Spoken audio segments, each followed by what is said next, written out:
Greetings, YouTube. I saw a thread over on RPG.net today that was talking about our favorite dice mechanics. Not necessarily our favorite rules from any particular system, but our favorite dice mechanics within themselves.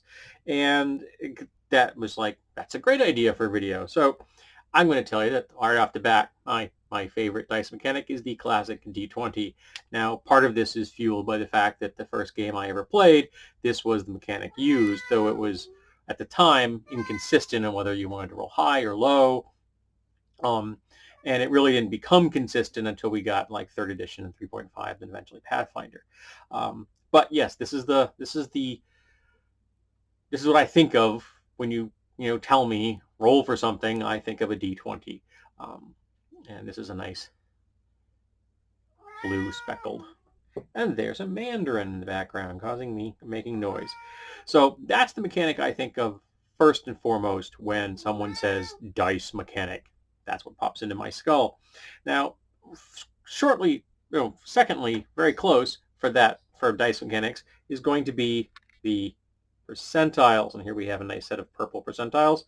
And these are same color, but they have a high. They have the tens and they have the singles. So yeah, tens and singles. Yeah, got that right. Tens and singles. So you can just roll them. And I got a 62. And as opposed to using two different colors. And my favorite set of percentiles I use are, in fact, a red and a green. And I always use the red high.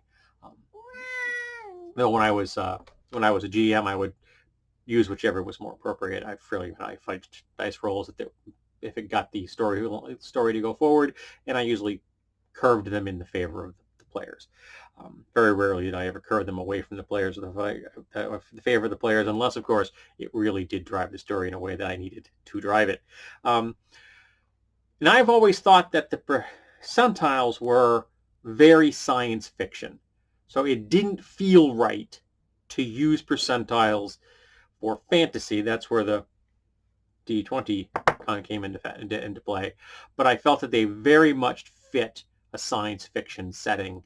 And when I think of percentiles, I first think of like Chaosium and the games based off of that, as well as Star Frontiers. Star Frontiers is the game that kind of pops into my skull when I think of science fiction game. It's the first one that comes to mind for me as the percentiles used in Star Frontiers. And I like the fact that you had the full range of 1 to 100 or a 0 to a 99, depends on how the system uses that. Because sometimes they vary how you read the dice from that particular system, but it's still a 100-point spread regardless. And I like that. I think it has that granularity that I really think was appropriate to the precise nature of a science fiction game, whereas the D20 was more appropriate to the little more elbow roomy kinds of fantasy thing, which is each point represents 5%. I can remember, I don't know how long I had been gaming when it suddenly occurred to me that each point on a D20 represented 5%. I know it was longer than it should have been. It shouldn't have taken me as long to notice that, and it did.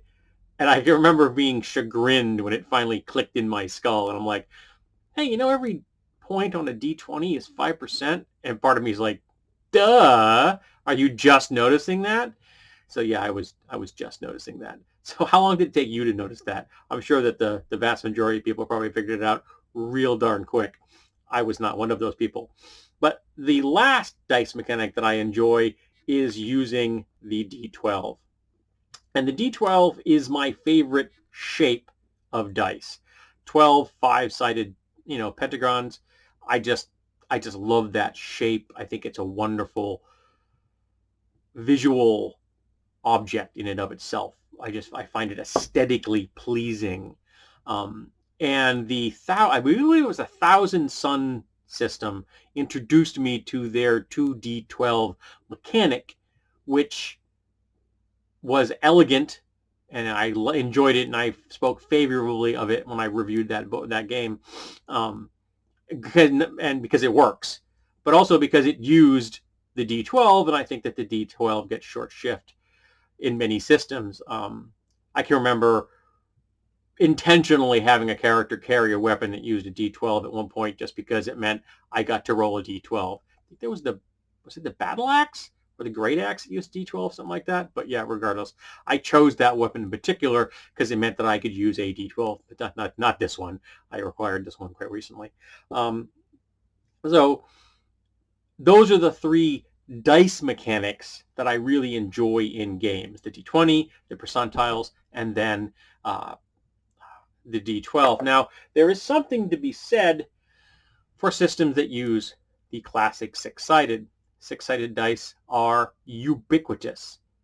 Almost everybody in America has probably got a Yahtzee game or two in their gaming collection in their house. I own lots of D6s in my collection. There's a is it Tenshu or something? There's a D6 gaming system. I know I have some of the dice on the shelf behind me. I'm just too lazy to get up and go go look at them.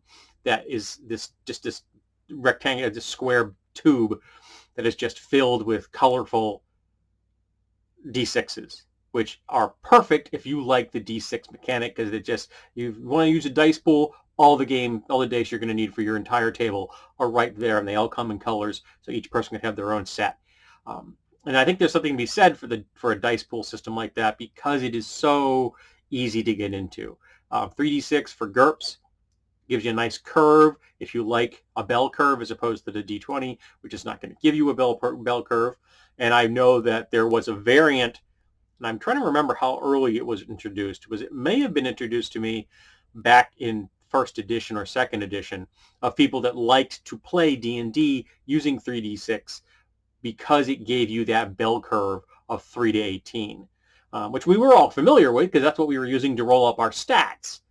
And the hardcore people would do 3 dice 6 in order. I was never that hardcore. We always used 5 dice 6, toss the lowest 2, and put them where you want, because we firmly felt then, and I firmly feel now, that if you're going to use a dice mechanic like for Generation, you really should still let people play what they want to play. I don't think there is anything that gives you more of a bona fide real gamer vibe or credentials if you're playing 3d6 in order and you just play what you're stuck with. This is what we're stuck with. You are stuck with your own burden in real life. I am stuck with my own burden in real life.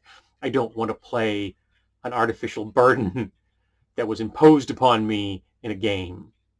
Let me create my character's burden, or not have a burden. Wouldn't it be nice to play a character that didn't have a burden? This is a pleasant life. Their parents are still alive. Their siblings are still alive. No one's been kidnapped. They have a really pleasant background. Wouldn't that be nice to be able to play a character that had a background that is actually better than the one we've got here?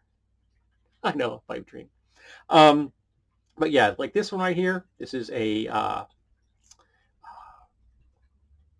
casino style die.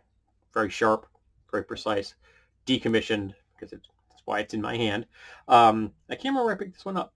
It was someplace. It was relatively cheap someplace, and this is 787. So maybe that's the name of the casino. Well, I don't know. Who knows? I know nothing about casinos. Never been to one. I probably never will be. But I also like it because they spin really well because they got the nice sharp corners. But there's something to be said for a mechanic like this because it is a very low cost buy-in for players. You can buy a set of 5 at Walmart, good quality ones for like less than $2. You can buy cheap ones at a dollar store. They're not the greatest. But again, it will get someone into a hobby cheaply if that's what they want. And again, a lot of people have these things in their house because of Yahtzee. And there are people who really love dice pool systems, and D6 is it's a good buy-in. It's easy, cheap to get them, as opposed to, say, the D10 dice pool system, which was used in a lot in the World of Darkness. I have no idea maybe the current edition still uses D6s, D10s. I don't know. I really don't pay attention to World of Darkness books for the most part. I know I recently touted a World of Darkness book, but that was a favor from my friend Matt, who is part of the company that produces them now. He writes for that company. But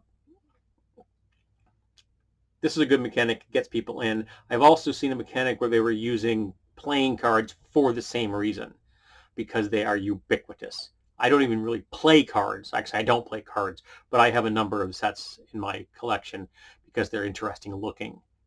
Friends have given me a couple of cool different playing card sets over the years, and I picked up a couple as before I needed them for videos and things like that. And of course, if you're an old school gamer, you needed playing cards, so you could build your very own deck of many things, because you wanted to have that tactile sensation of actually drawing a card and seeing what happens to your character. Could be good, could be bad. So yeah, it's a good idea because it's easy to get the person into the game, and it's, they're cheap and they're readily available. So a D6 mechanic has a lot going for it in that regard. And I know that I have developed a dice pool system on the fly that used that mechanic, where a character would have a number of dice in a skill, and the more dice you had, the better you were at something. So it was like a 1 die was a base competency. That means someone who has the ability to do something, but they're not good at it. Well, a 5 was someone that was really, really good.